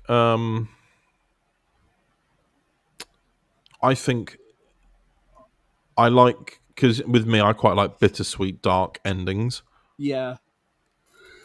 Ruby remembering Poppy despite reality being set back. I wish they just kept her gone. Yeah. If they had kept her gone, and Ruby's the only one who knows, that would have been and fucked. nobody understands what she's talking about, she's got to keep this secret. Considering that they I would have been like, yep. Have her actually. I'd want to see a companion give up the Doctor properly. Yeah. We've not had that since Martha. But even then, Martha would call him back. Yeah. I'd like to see a companion just go, I've had enough.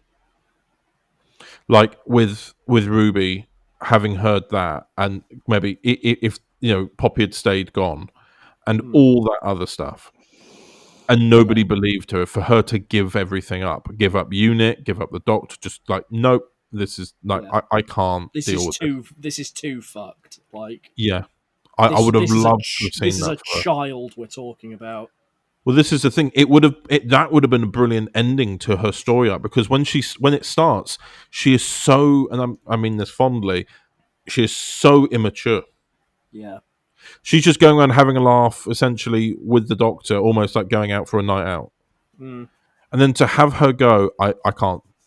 I'm moving on. I'm doing this. It shows her growing above that now. Yeah. And again, I've seen a lot of people bringing it up on Twitter again recently. The way that the Doctor and Belinda talk to Ruby in that scene, I'm like, so annoyed. Yeah. I was just like, this is just so poor. Like, not of the characters, but just the writing is so rushed. If they said, if the Doctor would not have been that harsh. Belinda got along with Ruby so well, and then like, that's really offensive that you're saying that I'm a mother when I'm not. It's like, shut up. Shut up, you prick. Like, it's like, I'll tell you what it's like. It's like you're dreaming, and you know something's about to happen, and you're trying to warn people, and they're like, what the fuck are you talking about? Yeah. It's the fact that, like, Ruby, sorry, but you're remembering this wrong. It's like, if he'd walked over and held her hand and go, what's wrong? What's wrong? There isn't a Poppy. Like, just that would have been better in character, because exactly. I thought the point was that he had gotten better at communicating. Yeah. Well, the fact is, when, again, I always refer to this as a good comparison with 10 and Donna and 14 and Donna. Yeah. When 10 thinks that the Earth is lost forever, he goes completely non-verbal and just stands there, just completely shut down. And she's crying her eyes, like Donna's crying her eyes out, and it's just shut off. Meanwhile, when she starts crying 14 will literally rushes to her, holds her hand, kisses her hand, and is there with her as she goes through what she needs to go through. 15 has done that before. But in this sense, he should have been there. Like Ruby wasn't being accusatory. Yeah. Like it came across like they were acting like she had accused them of something. Yeah. Yeah. And it's just, I don't think. Also, I do wonder to an extent if it had been so long since they'd filmed that there was a misstep on the actor's part as well. Like they were having to film this probably under very quick, strict conditions to get it out for May. Yeah. They were probably having to film this in such quick succession that they didn't have time. I'm not trying to like blame this on the actors, because it was, for all intents and purposes, it sounds like the filming of Reality War, especially that the reshoots, were a complete shit show. Yeah. Like it just, like, from what I've seen of the behind the scenes, from what I've been told by people, it sounds hellish. And I don't like it. I don't like it sounds like they basically got told a date that everyone's willing to come back, and that Russell had to have it written for that date. It didn't feel like there was much time to think with that ending, you know? I feel like they've been told, yep, we're filming on this date, you need to write an ending. I will say, before, like, going back, rather than going on the reshoots, I will say, regarding the overall story, when I saw the Next Time trailer for this episode and the Rani talking about bringing back the Time Lords, I was really quite on board with the idea of the Time Lords coming back, but like the threat being it would be the Rani's image of the Time Lords, and that having it be the Doctor's image of the Time Lords instead would be a really, like, that would be nice. Yeah. There are, like, I think Archie Punjabi was great as the Rani. Oh yeah, I really liked her. I just wish that they were both treated as, they both worked together rather than Archie Punjabi. Oh yeah, she's just the main one now, Mrs. Flood. The one who have been with the whole series is now just completely. Do you think now, with there being a 2026 Christmas special that is supposedly meant to wrap up the loose ends left over, Maybe. do you think Anita Dobson's going to come back? I hope so. Because she's just I teleported really like away. her. Yeah, she did. I'd like to see her be the Rani. Like, we've had the other one, and now we have her final stand. Because she's gone off to probably go and regroup, metaphorically. Yeah.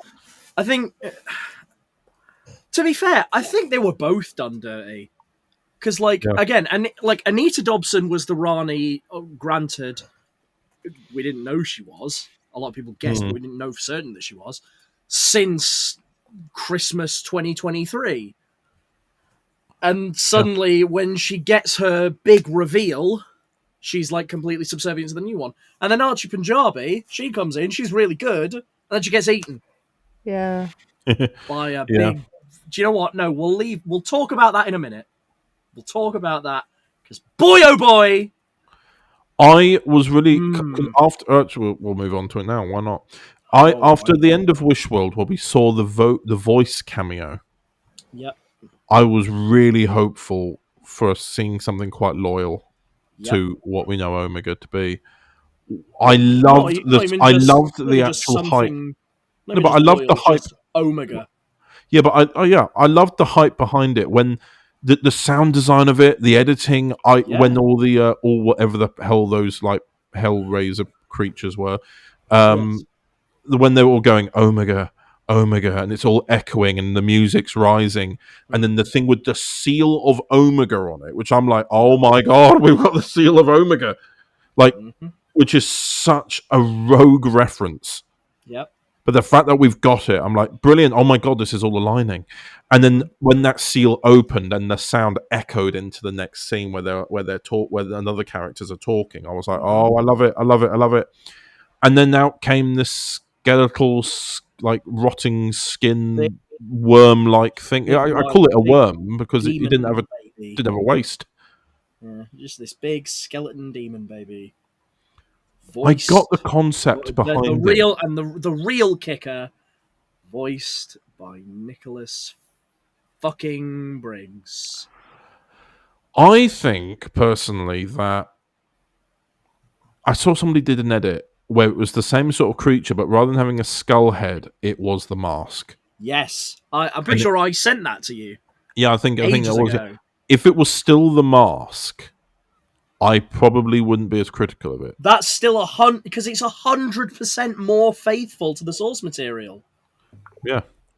Like, it doesn't have to be the guy with the mask in the robes.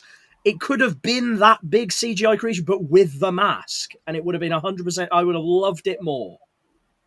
I wouldn't have loved it, but I would have thought it was 100%. I thought it was.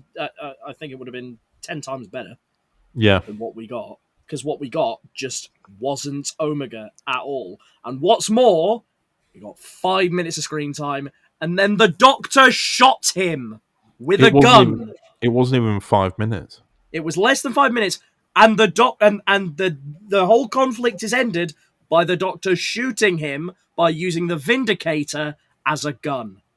Which was the fuck, Russell? Yeah, which also, by the way, the Vindicator was only meant to kind of retrieve data on a time-space coordinate. At what point was it ever meant to be was it ever set up to be a weapon? When was it ever set up to shoot anything? Anything? You're full of shit, Davies. Well, I hope you're looking forward to 2026 Christmas. It's honestly, it's going to be such a make or break for me. Yeah, I hate to say it, but I personally another thing about this episode, and this bit actually upsets me more. It really still upsets me to this day. Yeah, he didn't say goodbye to Ruby.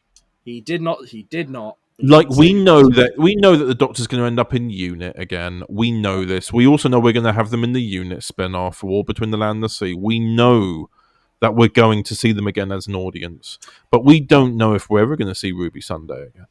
No. And for all intents and purposes, again, her arc is finished. Yeah. So he never says goodbye. And the Doctor that she knew is gone. Yeah, and she never even really got spoken to. Like, in the whole story, they don't talk, really. They don't talk as friends. They talk as an acquaintance. Yeah. It's almost like, and I really wish I'd explored this, if the reason he was talking to her like an acquaintance was because of his toxic attitude to certain to like that we've been discussing throughout this whole thing. If he was if he went, well, you chose to leave. Why? If he'd said, well, obviously I'm with this new person now, and they're more on my wavelength than you are. If it had been something more like along that akin, because he was talking to her like they only just met, or like had met once or twice before. They had a whole experience together, and he cried when she left, and she was crying at having to leave because she needed to sort out her family. If it was a case that he felt betrayed by her because he had opened up to her, because remember, he didn't open up the same way to Belinda as he did with Ruby. No. Yeah. He was an open book with Ruby, and if the Doctor felt that Ruby had betrayed him by leaving him for her family when he doesn't have one, when they were both meant to be almost like orphans together, Yeah. And if he felt like, oh well, you've got, if he She finds her family, even though technically she already had one. Yeah, now that she's found her family, her biological family, she doesn't need him anymore. Yeah, I would have loved to see that explored, but hey ho, I guess it's my idea now. Yeah. I would have loved to have seen that explored, honestly, and that's the reason why he's so off with her. But the thing is, it's like he does defend her in Lucky Day. Yeah. So it's really inconsistent. Anyway, Abatha, what do you think of Reality War? Because you went to see it in cinema. I did go see it in the cinema, and I kid you not, I literally blinked and missed the Rani being eaten by Omega, so that shows you how much of a thing that was. You blink. Oh yeah, and we forget that when Abatha blinks, it takes like 5-10 seconds. It's a buffering. 5 seconds to open her eyes again. The only reason why I knew something like that had happened was because the rest of the audience in the cinema just went, "Really?" Are you sure you didn't just fall asleep? Yeah, maybe. You No, but didn't there's blink. always we must always remember that whenever Abatha blinks, there was a 5-second buffer. Well, that's why I'm Yeah. saying you sure you didn't just fall asleep. If love I that. did, 13 woke me up, so No. I was happy to see 13. I love the fact that it implies that Abatha fell asleep when Omega arrived. Yeah. Yeah, and then Well, The when big Jodie bad Whittaker, arrived, and and Abatha then went, no. when Jodie Well, Whittaker arrived, the I big woke up again. the big Yeah. bad arrives, and he's in no way faithful to the source material. I pretty much checked out. I will say So, this: it was very nice seeing the 13th Doctor. Yeah, I Yeah. as someone who, and I hate to say it, someone who very much jumped as a young'un of, how old will I have been at the time? Like 12, 13? Please don't assign dates. Someone who Anyway, when you were younger, fucking pair of you. Someone who, again, well, I bring it up because I was a very young, impressionable yes, teen. Someone who very much jumped on the Whittaker hate bandwagon, or well, not so much the Whittaker hate bandwagon. you're essentially having the same realization that I had with the Moffat era. Yeah, not I didn't hated necessarily the Moffat era as a teenager. I didn't necessarily jump on the Whittaker hate bandwagon because as much as I hated on the Chibnall era, Jodie was still very much a highlight for me. Yeah.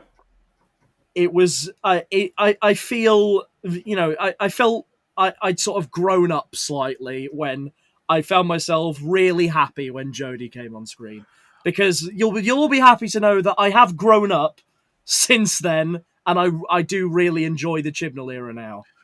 That's a point. What do you think about Jodie, written by RTD?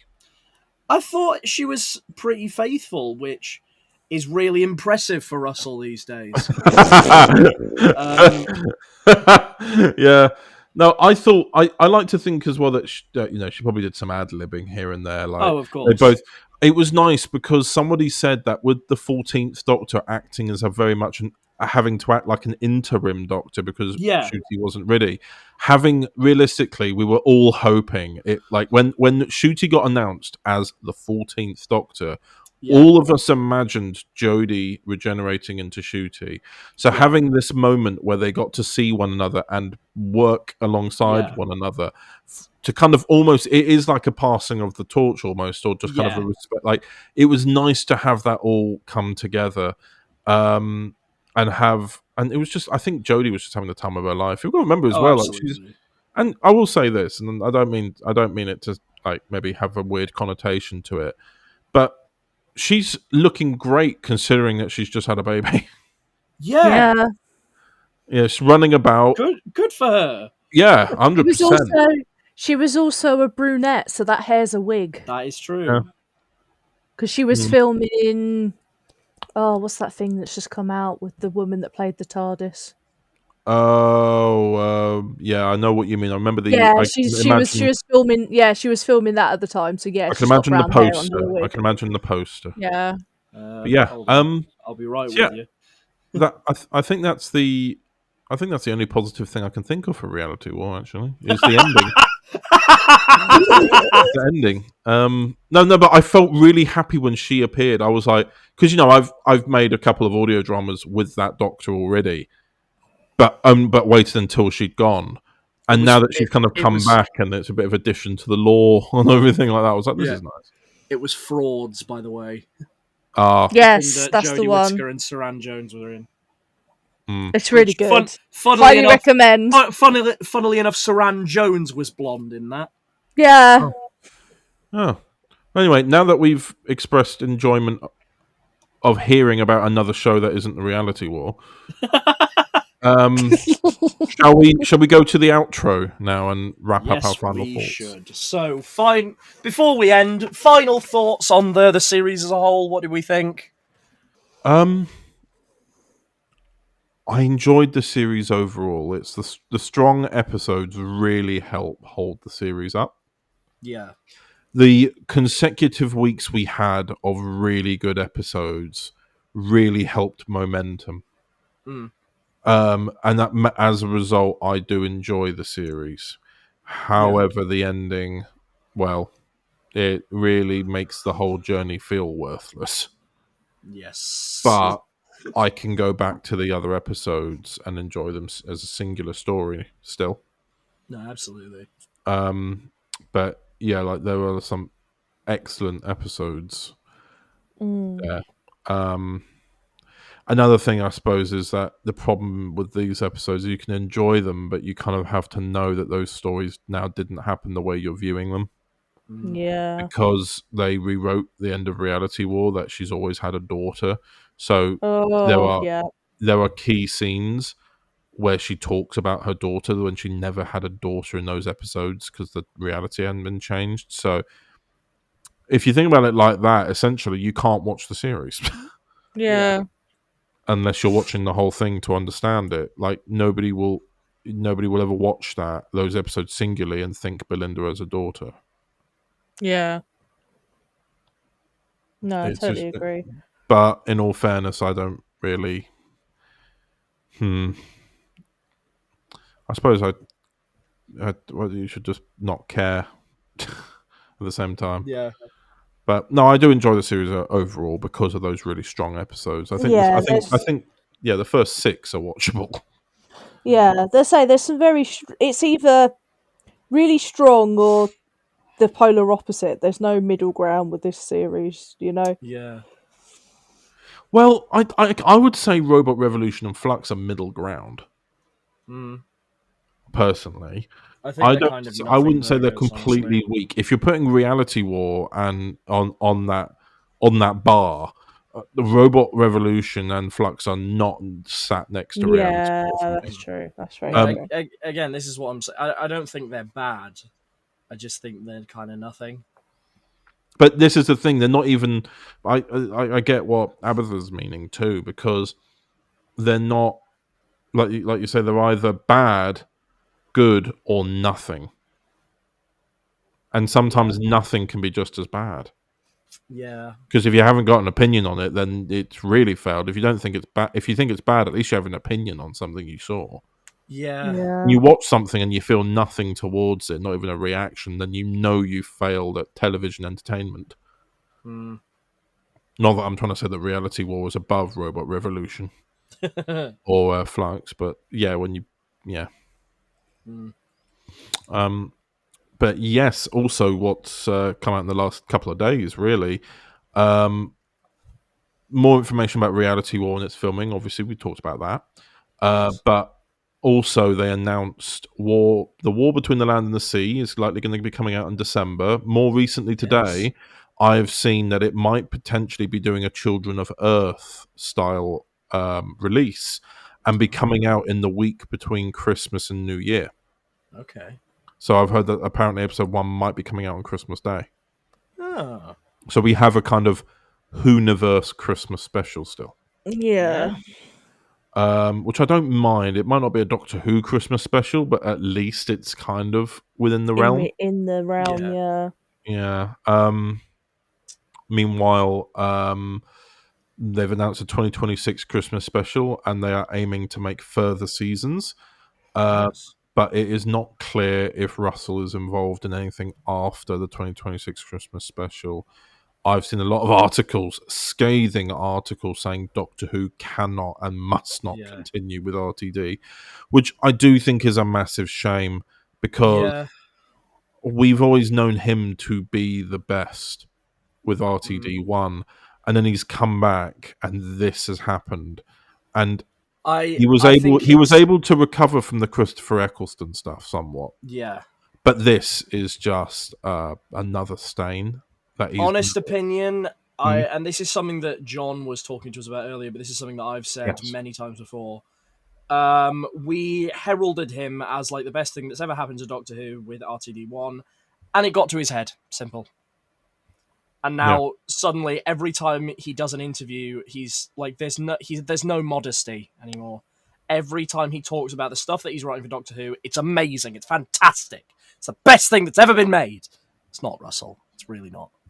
I saw something else said, and it was by Josh Snares. Yeah. He gave his opinion on the announcement of the Christmas special for next year. And he said that one of the things that he'd like to see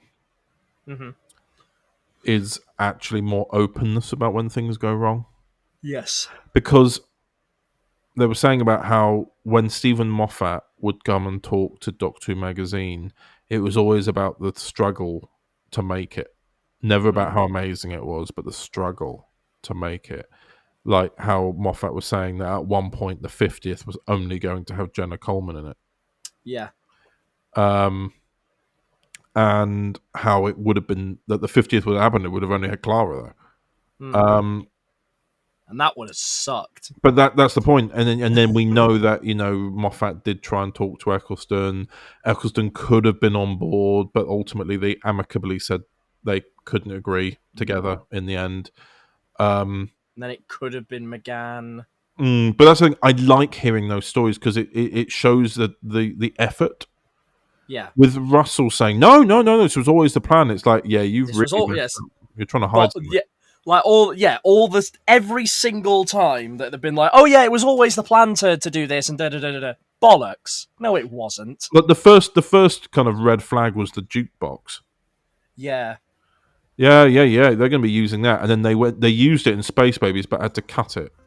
Yep. So it's like it never got used anyway. It never is now, as a result, got used to play the Doctor Who theme in Devil's Court. And that was it. Yeah. There's a lot of things that were promised by Russell that never got delivered upon. Never delivered. And then when people ask him about it, he goes, "Well, it was never it was never going to do that anyway." And it was always the plan. No, it fucking wasn't, you liar. But it is just a shame that this era, which was, when he got announced, everyone was so ecstatic and hopeful. But I think that's part of the problem. That went to his head. I think he's been in his head for a while. Yeah. Because he said he had Doctor Who ideas in his mind for years. I think... And that's part of my problem. Because he says it right there and then. And he goes, oh yeah, all these ideas that have been in my head for years go tick, tick, tick, tick, tick. So he's basically admitted that nothing he's written for Doctor Who has been fresh in any way. I don't know. Because I don't think we'll ever truly know, because he doesn't say. He doesn't tell the truth anymore. It would have been more respectable if he did the 60th and then passed it on. Yeah. I'm hopeful that if there is going to be a new showrunner, that it stays with Bad Wolf and goes to someone new there. This is what I've been saying. If we're to have a new showrunner, I want it to be someone new to the show. We need fresh ideas. Yeah. Yeah.